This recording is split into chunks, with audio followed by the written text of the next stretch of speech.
Барлықтарыңызға сәлем, менің есімім Бибінұр. Бүгін жеміс-жидектерді әдемі етіп сәндеп қоюдың түрімен бөлісетін боламын. Менің каналымда әр 2 күн сайын жаңа видео рецепт шығып тұрады. Сол себепті видеоны жоғалтпас үшін каналыма тіркеліп қойыңыздар. Және де видеоға қолдау ретінде лайк басуды ұмытпаңыздар. Ең алдымен ананасты алып, бір қолыңызбен бас жағын, екінші қолмен екінші жағын ұстай отырып, басын видеодағыдай бұратын болсаңыз, бас жағы оңай алынады. Одан кейін ананасымызды тігінен 2 бөлікке бөлеміз. Және де сол жарты бөлігін тағы да 2 бөлікке бөлеміз.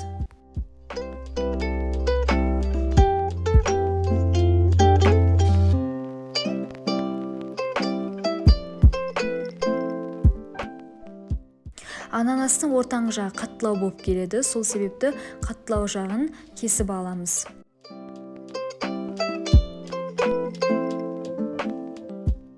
Одан кейін видеодағыдай ананасымызды кішкене бөліктерге турап шығамыз.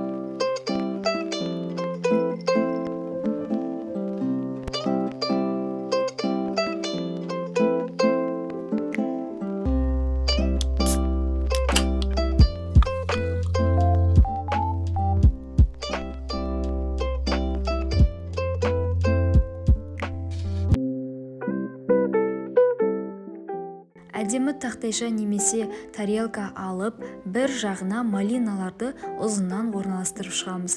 Одан кейін туралған ананасымызды екінші жолға қойып шығамыз. Келесі керекті жеміс-жидегіміз ол құлпынай. Құлпынайдың башын кесіп алып, құлпынайды 2 немесе 4 бөлікке бөліп шығамыз.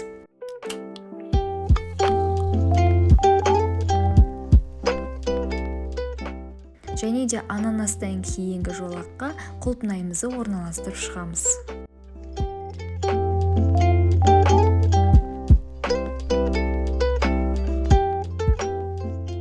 Келесі жеміс ол апельсин. Апельсинімізді видеодағыдай дөңгелек қылып турап шығамыз.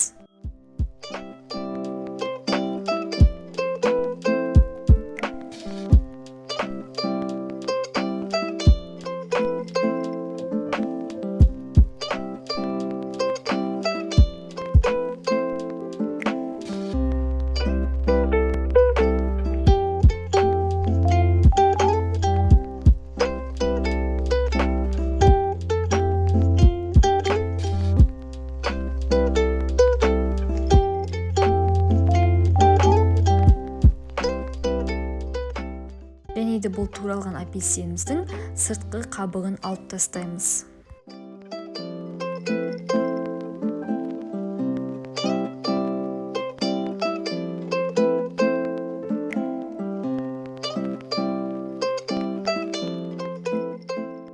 Және де тақтайшамызға құлпынайдан кейін апельсинімізді орналастырып шығамыз. Апельсинді орналастырып болғаннан кейін голубикаларымызды орналастырып шығамыз. Егер де сізде голубика болмаса, қара жүзімді қолдансаңыз болады. Келесі керекті жеміс ол киви. Кивидің сыртқы қабығын алып тастаймыз.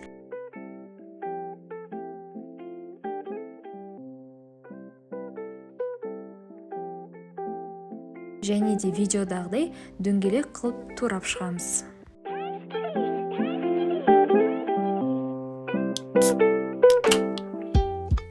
Тақтайшамызға туралған кивиларымызды видеодағыдай орналастырып шығамыз.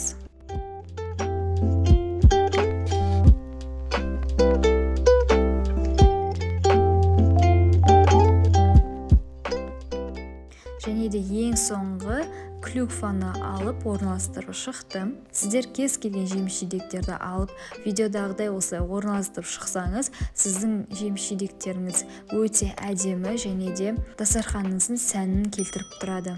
Сіздерге бұл видео ұнаған болса лайк басып, және де каналымды жоғалтпас үшін тіркеліп қойыңыздар. Менің каналымда әр 2 күн сайын жаңа видео рецепт шығады. Келесі видеода кездескенше.